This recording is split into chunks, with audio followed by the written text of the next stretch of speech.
دنیا بھر میں ماہرین اس بات پر متفق ہیں کہ کووڈ-19 سے لڑنے کے لیے بہترین ہتھیار احتیاط اور ویکسینز ہیں۔ یہی وجہ ہے کہ بیماریوں کے کنٹرول اور روک تھام کا امریکی ادارہ CDC اب تک امریکہ بھر میں اپنے مقامی پارٹنرز میں $3 ارب کی فنڈنگ تقسیم کر چکا ہے تاکہ غیر متناسب طور پر کووڈ-19 سے زیادہ متاثر ہونے والی کمیونٹیز تک رسائی کو ممکن بنا کر زیادہ سے زیادہ لوگوں کو ویکسین دی جا سکے۔ مجھے اسکول نے اس کلینک کے بارے میں معلومات بھیجی تو میں آج اپنے بچوں کے ساتھ یہاں پہنچ گئی اور میں نے کہا کہ چلو یہ کر لیتے ہیں، سائنس کی تائید کرتے ہیں۔ روزیریو ڈیویلا اپنے بچوں کو آل ڈلس ایریا مسلم سوسائٹی یا ایڈمز کے کلینک میں لے کر آئی ہیں۔ واشنگٹن DC کے نزدیک ورجینیا میں واقع ایڈمز سینٹر CDC کے مقامی عبادت گاہوں کی مدد سے اقلیتی اور پسماندہ کمیونٹیز تک پہنچنے کی کوششوں میں شامل ہے۔ یہ واقعی لوگوں کی مدد کرتی ہے، نہ صرف مجھے بلکہ پوری کمیونٹی کو زندہ رہنے میں۔ اس سے وائرس نہیں لگتا جو اس دنیا میں بہت سی تبدیلیوں کا باعث بنا ہے۔ اگر ہم وائرس کو ختم کرنا چاہتے ہیں تو ہم سب کو مل کر کام کرنا ہوگا۔ ویسے تو یہ ہمیشہ موجود رہے گا، ہمیں وائرس کو کمزور بنانا ہے۔ فیئرفیکس کاؤنٹی کے اشتراک سے ایڈمز کے کلینک میں آج یہاں بچوں کو ویکسین دی جا رہی ہے۔ آج ہمیں یہ اعلان کرتے ہوئے خوشی ہو رہی ہے کہ ایڈمز کے کلینک اور مساجد میں اس کی کوششوں سے اب تک ویکسین کی 53,500 خوراکیں دی گئی ہیں۔ ہم اس کام کو جاری رکھیں گے اور اس بات کو یقینی بنائیں گے کہ یہ قابل رسائی اور آرام دہ ہو۔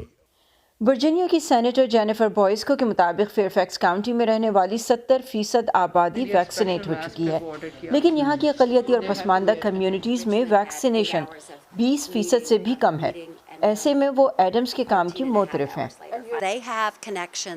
یہ ان لوگوں کے ساتھ رابطے میں ہیں جو سب سے زیادہ کمزور ہیں۔ وہ سب کی خدمت کرتے ہیں۔ آپ کو کسی بھی قسم کی دستاویز دکھانے کی ضرورت نہیں ہے۔ ضروری نہیں کہ آپ یہاں رہتے ہوں۔ وہ ہر اس شخص کی مدد کریں گے جس کو مدد کی ضرورت ہے، اور میں ان کی کوششوں کی بہت قدر اور فخر کرتی ہوں۔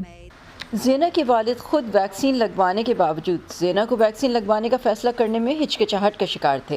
لوگ ویٹ کر رہے ہیں کہ کیا نتیجہ کیا نکلتا ہے دوسرے لوگوں کا۔ تو میری سب سے بڑی کنسرن یہ تھی کہ what if کہ کیا شاید I don't want my بیٹی to be that 1% جو کووڈ ہو جائے، اور پھر میں یہی سوچتا رہوں کہ کاش کہ میں نے وہ شاٹ لگوایا ہوتا اپنی بیٹی کو۔ ہم دیکھ رہے ہیں کہ بچوں میں ویکسین کی شرح کم ہے۔ بہت سے والدین خود تو ویکسین لے چکے ہیں، لیکن اس وقت وہ اپنے بچوں کو ویکسین دینے میں ہچکچاہٹ کا شکار ہیں۔ بچوں کے لیے بہت سی انتہائی اہم وجوہ کی بنا پر ٹیکے لگوانا بہت ضروری ہیں۔ ایک تو یہ ہے کہ کووڈ بچوں کو بالکل متاثر کرتا ہے، اس کی وجہ سے انہیں ہسپتال تک جانا پڑ سکتا ہے۔ حسن کے والد اور خود حسن کو اس کی عمر کے بچوں کے لیے ویکسین کا شدت سے انتظار تھا۔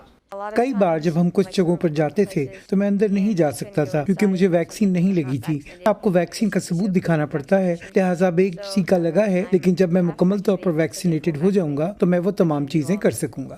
فی الحال 5 سال سے کم عمر بچوں کے لیے کوئی کووڈ ویکسین نہیں، لیکن صحت عامہ کے ماہرین کا کہنا ہے کہ بڑوں اور 5 سال سے بڑی عمر کے بچوں کو ویکسینیٹ کر کے چھوٹے بچوں کو محفوظ رکھا جا سکتا ہے۔ Saba Shah Khan, Voice of America, Chantilly, Virginia.